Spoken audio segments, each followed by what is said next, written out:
I'm so tired of being tired. Tired of motherfuckers asking me to choose between feminism and womanism, between race and gender, between this nation and the country of my birth, between honesty and hurting white women's feelings, between speaking truth to power and securing funding. Even inside rooms of the most committed feminist organizations, support for radical progressive women of color has been tepid at best. Even as you cover your bodies with Black Lives Matter t-shirts, even as you use terms like inclusive and intersectional, white women don't really want to hear criticism about the tradition of white supremacy still alive inside the feminist ranks of the struggle for equal rights and freedoms. 100 years after white women penned 6 volumes of the history of woman suffrage without acknowledging Mary Church Terrell or Harriet Tubman, we are still fighting for you to add our issues to the feminist agenda.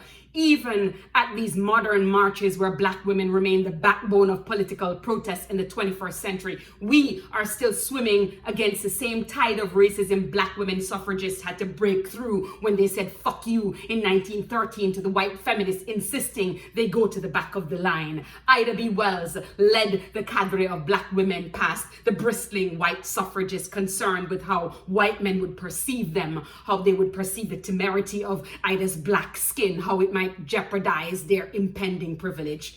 100 years later, I'm watching this virus move across America in Black zip codes, in Brooklyn. Brown women are losing parents and grandparents in record numbers. I'm listening to poor Black women devise magic to fill the bellies of their children, placating threatening landlords, plotting for a future no one is sure is still coming. 100 years later, much of what we both fought for is still mainly out of the reach of Black and brown women, while our white activist counterparts sit in powerful seats dispersing freedoms and fiscal considerations as if we did not also earn them. So yes, it's a bit of an understatement to say we are tired. We've been tired since before white women got the vote. Tired since before white women sugarcoated promises of what they would do for us when they got their seat at the proverbial white table.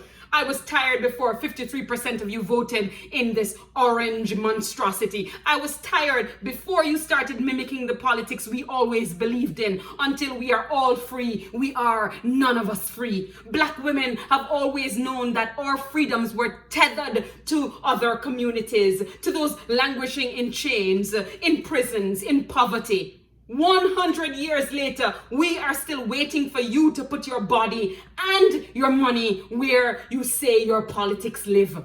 How many ways can Black women make art of our pain for your consumption? Aren't you tired of hearing poems and songs, reading novels and watching plays about how fucked up white people are, about how far white feminists have to go, about how much y'all have to do to earn the trust of Black women? In this time of warped pandemic, the world as we know it has stopped turning. This might be the moment for y'all to act differently, alone or in concert, with or without you. We are continuing to move ahead. Dead or alive, we have always done this work. With or without rest, we have always given our best. Now might be the time for the rest of you to consider in powerful cohort, to join us so we can all do the same.